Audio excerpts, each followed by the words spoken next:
Hi everyone, so today we're going to be doing notes on section 4.5, which is all about solving by taking the square root. I ran out of room, so I just did the symbol, but if you want to write out the full word square root, do whatever you prefer. All right, so first we're going to start off with the steps for solving this. So step one, this is the most important part. You need to isolate the squared term.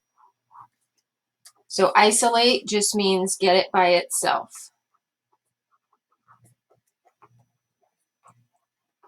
Always, always, always, you have to get the square root term or the squared term by itself first. Then, once you've done that, you'll take the square root of both sides and solve for whatever your variable is, or your letter. All right, so for the first example, solve 2x squared minus 98 equals 0. What do I need to do first? Good, if you said add 98 to both sides, you are correct. So I'm going to add 98 to both sides to start getting that x squared term by itself. So then I end up with 2x squared equals 98. Now my x is almost by itself, but I need to divide both sides by 2. So then I get x squared equals 49. So now I want to point out the squared term is by itself.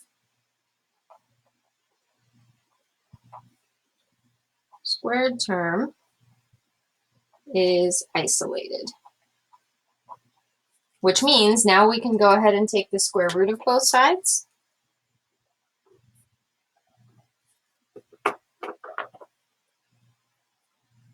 So x equals, now when I take the square root of both sides, I need to add a plus or minus to my answer. So this is like saying plus or minus the square root of 49, and the square root of 49 is 7. So that is my answer. And I'm going to write a little note over here. This plus or minus symbol,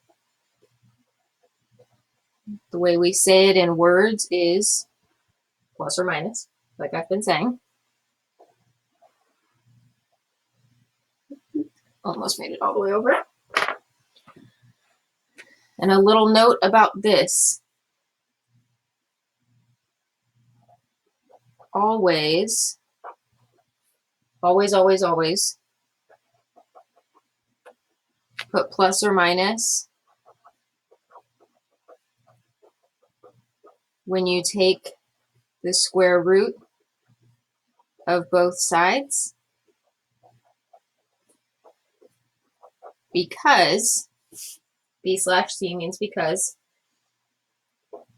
7 squared equals 49, but negative 7 squared is also equal to 49. Both of those are true, so that's why we have to put the plus or minus when we solve that. Let's go ahead and look at another example. So go ahead and write this down. What's the first thing I need to do? Good, if you said subtract 12 or move the 12, any combination or any variation of that is correct. So then 3n squared equals 0. Now my n squared is almost by itself, but I need to divide both sides by 3.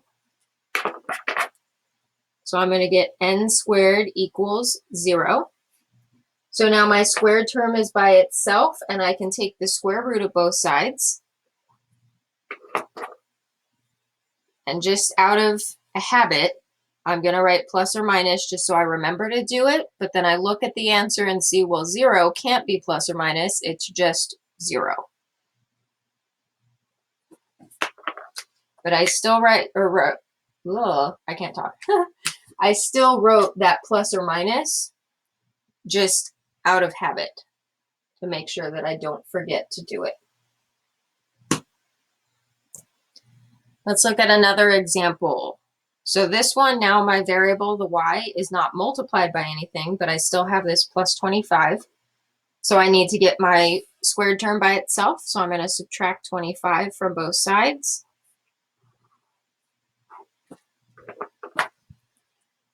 So y squared equals negative 20.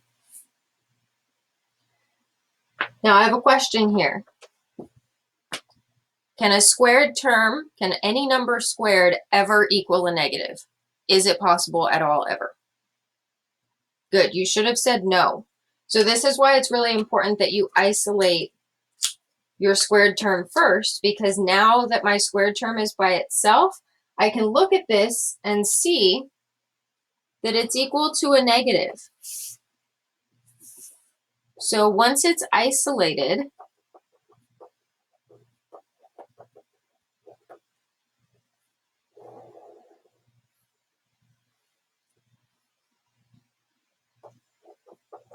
if your square root, if you want to write the whole word, write the whole word.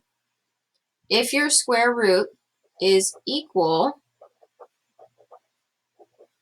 to a, let's see if it'll fit. Yeah, it'll fit. Negative number, it's, what are you guessing the answer would be for this if it's equal to a negative number? Good. If you said no solution, you are correct.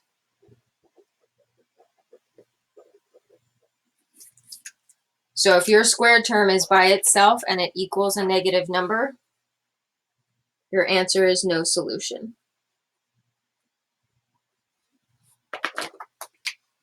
It is not possible to get an answer for that. Next example, this one looks a little bit different. We've got a lot more going on now. So this is more like a question that you would get on a quiz or a test. You're going to get something that's a little bit more complex, like this. So what do you think I do first to isolate my squared term? Good. If you said add 50 to both sides, you are correct. Because when you're undoing something, you do the opposite of PEMDAS. So you start with the addition and subtraction. So I'm going to add 50 to both sides. So 2 times x minus 4 quantity squared equals 50.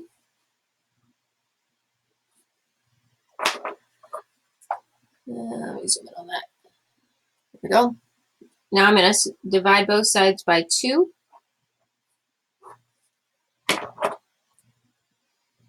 So then I have x minus 4 quantity squared equals 25. And I want to point out, this whole thing is in parentheses, and that whole thing is squared. So this is the squared term.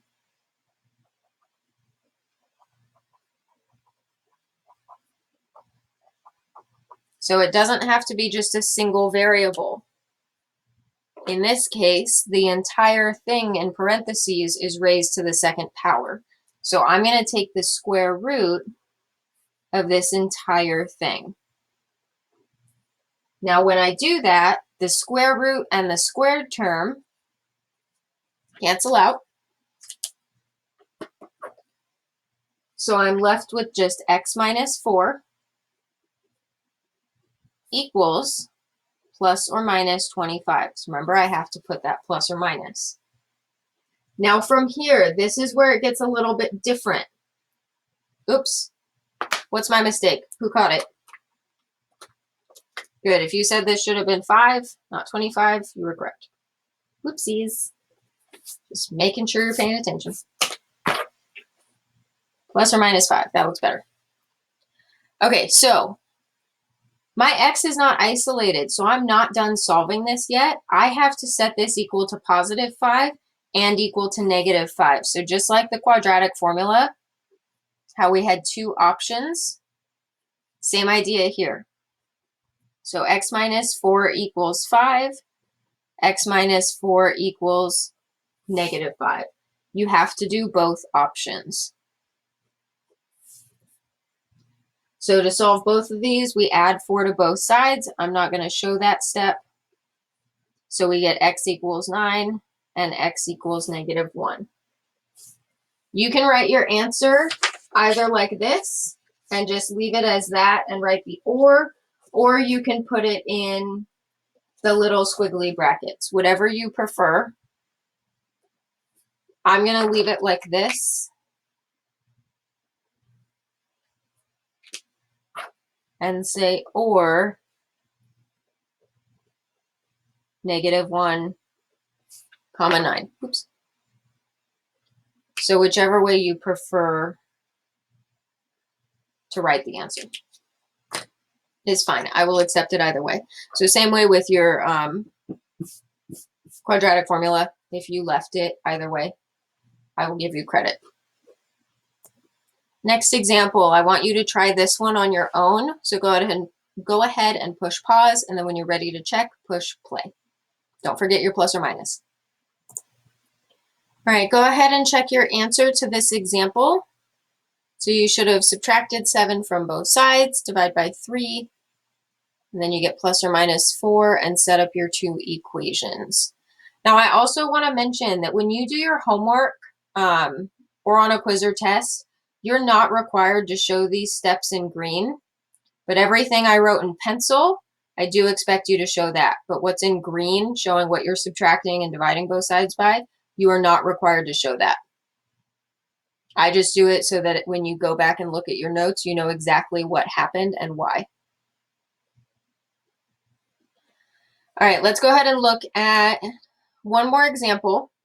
So this one's going to end up being a little bit different once we get a little bit more of the way through it. So what do I do first? Good, you should have said divide by 2, because my squared term is almost by itself already. That's the only thing I need to do to get it by itself. So I'm going to have x minus 6 quantity squared equals 48. And now my squared term is by itself, so I can take the square root of both sides. But when I do this, 48 is not a perfect square. So this is where that little tree diagram thing comes in handy that I showed you in the notes from Wednesday. So I'm going to do the little tree diagram. So 48, which way do I want to do it? I'm going to do it this way. So 48, the number that comes to mind that goes into this is 4, because 4 goes into 4 and 8, which is perfect because 4 is also a perfect square. And 4 goes in 12 times. And then 12 also breaks down further. Now you could write that as 6 times 2, but I'm going to write it as 4 times 3 because that gives me another perfect square, and I can stop there. So 3 is my only thing, my little loner left at the end of my tree that was not used. So when I write this answer, I'm going to have, I'll skip the line, x minus 6 equals plus or minus.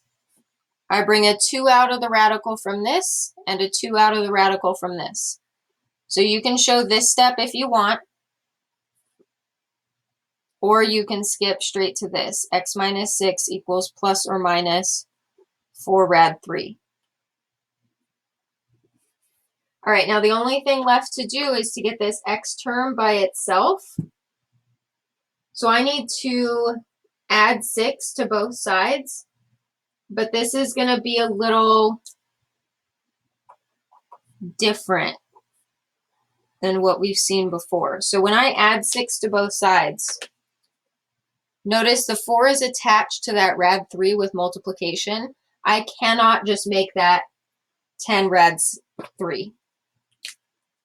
I'm going to put a little note about that.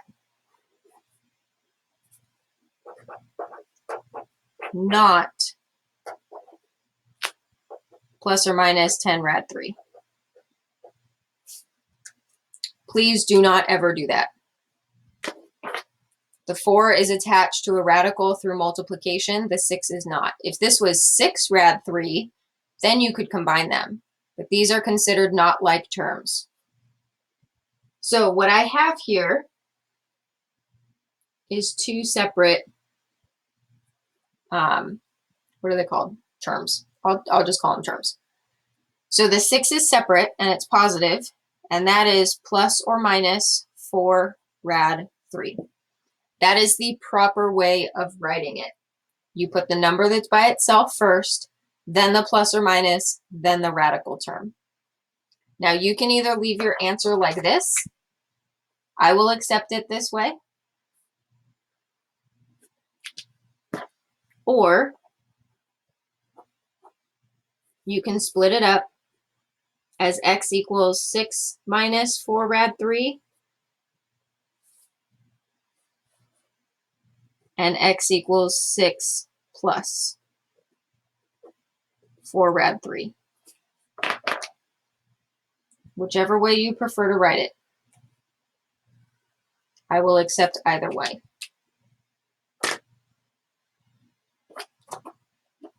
All right, that is the end of our notes. Have a good rest of your day.